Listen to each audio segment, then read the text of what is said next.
Assalamualaikum warahmatullahi wabarakatuh. Halo guys, masih balik lagi bersama saya Bang Gingsul. Nah guys, jadi kemarin ada salah satu subscriber saya yang bertanya, Bang, kebun kakao bagus nggak kalau dicampuri dengan tanaman pisang? Nah, jadi ini jawabannya sangat bagus sekali ya. Jadi ini juga sangat cocok bagi Anda yang hanya mempunyai lahan satu bidang saja. Jadi Anda dalam lahan satu bidang tersebut ingin mempunyai tanaman kakao dan ingin mempunyai tanaman pisang. Jadi jawabannya masih sangat bagus antara tanaman pisang dan tanaman kakaonya. Apalagi ini harga kakao sekarang ini harganya sedang meroket, sedang naik daun. Jadi simak terus video ini, jangan sampai di skip agar Anda tidak gagal paham. Jangan lupa like and subscribe Abang Gingsul. Nah guys, jadi di depan kita ini sudah ada contohnya, yang mana ini ada tanaman pisang dan tanaman kakao atau coklat. Jadi jawabannya masih sangat bagus ya, antara lahan satu bidang tersebut itu ditanami tanaman pisang dan tanaman kakao, asalkan terawat ya. Jadi di tempat saya, di lahan yang baru saya garap ini masih ada tanaman kakaonya. Ini dia. Ini kakaonya ini masih kakao lokal, belum disetek. Jadi di sampingnya ini ada tanaman pisang Raja Bulu Super. Nah, jadi supaya pertumbuhan pisangnya ini tidak terganggu, si tanaman kakaonya ini wajib melakukan penunasan atau pemotongan dahan yang menutupi si tanaman pisang ini. Jadi guys, di lahan saya ini masih ada kakao lokalnya, belum disetek, dan ini saya pangkas atau saya potong. Jadi dahan-dahan yang menutupi si tanaman pisang ini saya buang atau saya pangkas, dan ini saya sisakan tunas yang menghadap ke atas saja. Contohnya seperti itu ya. Kita akan mencoba mendekati si tanaman kakaonya. Nah guys, jadi di bawahnya ini, nah ini dia, ini wajib kita bersihkan karena ini sedang di musim penghujan ya. Ini sebentar lagi saya akan melakukan pemupukan, dan di sini juga sudah terlihat ini calon buahnya ya. Jadi di tempat saya ini kakao sekarang mencapai 150 per kilonya kalau tidak salah. Itu pun kakao yang bagus ya, yang kering ya. Nah, jadi agar supaya si tanaman pisangnya ini tidak terganggu, maka Anda perlu melakukan pemangkasan atau pemotongan dahan yang menutupi si tanaman pisangnya ini. Dan kita sisakan tunas yang agak jauhan dari si tanaman pisang ini. Contohnya seperti itu guys. Nah, itu saya sisakan tunas satu saja yang agak berjauhan dari si tanaman pisang ini. Jadi guys, jika Anda melakukan pemangkasan seperti ini, alhasil ini kedua tanaman ini terkena sama-sama sinar matahari. Karena kedua tanaman ini ya, antara tanaman pisang dan tanaman kakao ini memerlukan full sinar matahari ya. Dan jika kita melakukan pemangkasan, maka jadinya dua-duanya ini bisa terbagi sinar mataharinya, dan batang coklat dan dengan tanaman pisang tersebut ini bisa sehat karena terkena full sinar matahari. Jadi tanaman coklat itu ya guys ya, apalagi jika dia sudah seperti ini wajib sekali melakukan pemangkasan, karena kalau tidak melakukan pemangkasan nanti dia bisa busuk buahnya alias bisa gagal panen.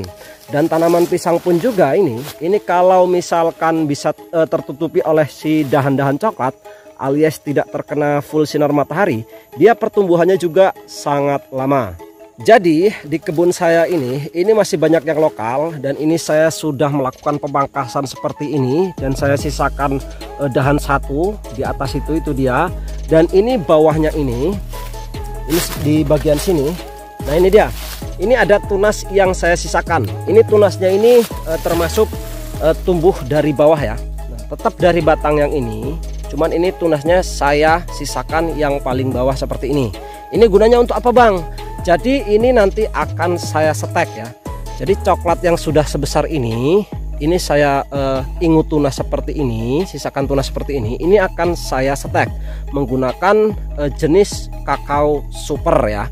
Nah nanti jika ini sudah stekannya ini sudah jadi, terus sudah berbuah lebat, nanti si lokalnya ini akan saya buang ya. Nah jadi kalau stekan kan ini pendek, ini positif juga, dia tidak akan mengganggu si tanaman pisang. Dan si tanaman pisang pun ini juga harus rajin memangkas daunnya. Nah, jadi ini daunnya yang ke sini, yang mengarah ke tanaman coklatnya ini, itu harus rajin memangkas. Karena tanaman kakao ini ya, itu pengolahannya dia lebih ribet dari tanaman pisang guys. Kalau tanaman pisang itu perawatannya sangat ringan sekali, sangat lumayan gampang sekali. Beda dengan tanaman kakao. Kalau tanaman kakao perlu menunas dan menyemprot. Tapi kalau ini tanaman pisang, dia cukup membuang daunnya saja, membuang kulit-kulit batangnya, dan membuang anakannya. Tidak seperti tanaman kakao ini ya. Dan perlu diketahui juga oleh teman-teman, untuk jarak tanam pisangnya ini, jarak tanaman pisangnya jangan dekat-dekat, jangan menggunakan jarak yang rapat. Gunakan jarak yang agak lumayan jauh ya. Kalau saya ini saya menggunakan jarak 5 x 5. Jadi antara pohon pisang dan pohon pisangnya itu saya menggunakan jarak 5 meter persegi. Mau menggunakan jarak 4 meter juga masih boleh, karena itu masih belum terlalu rapat ya. Tetapi kalau saya saranin itu mending 5 meter atau 5 meter ke atas ya, agar si tanaman kakaonya ini tidak terganggu oleh rapatnya si daun pisang nantinya. Dan di sini juga ada lagi contohnya ya. Ini tanaman kakaonya sedang berbuah. Nah, ini dia. Kita akan mendekatkan. Ini calon pentilnya atau masih kecil seperti ini. Dan yang besar juga ada. Nah, ini dia. Ini seperti ini. Dan ini tanaman kakao. Dan di sampingnya sebelah sini, ini tanaman pisang raja bulu. Nah, ini dia. Ini saling berdekatan. Nah, jadi nanti ini daun yang mengarah ke sini, ini nanti sebentar lagi akan saya buang ya, agar tidak menutupi si tanaman coklat.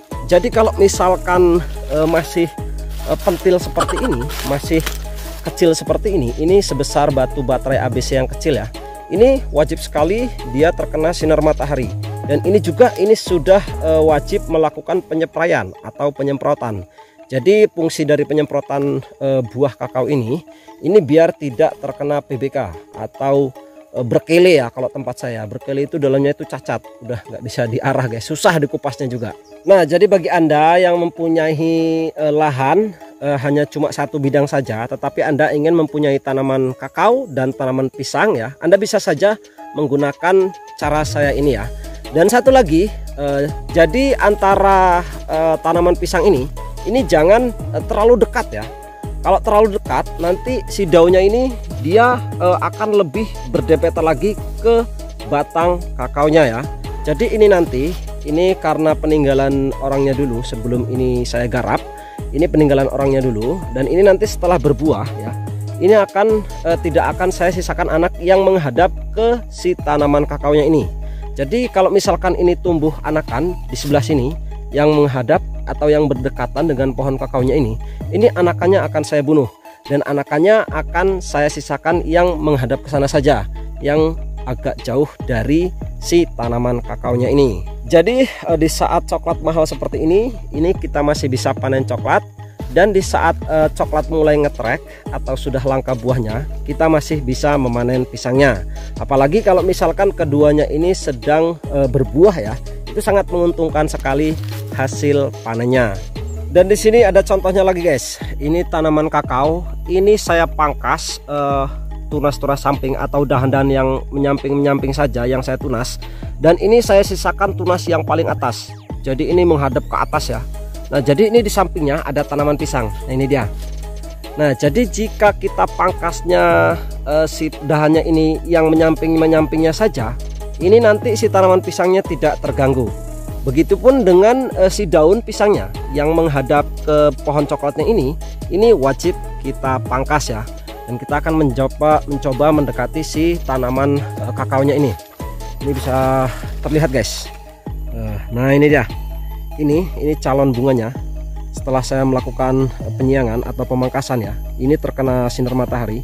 Ini calon bunganya sudah mulai pada keluaran ya. Ini calon-calon bunganya sangat lumayan banyak sekali guys.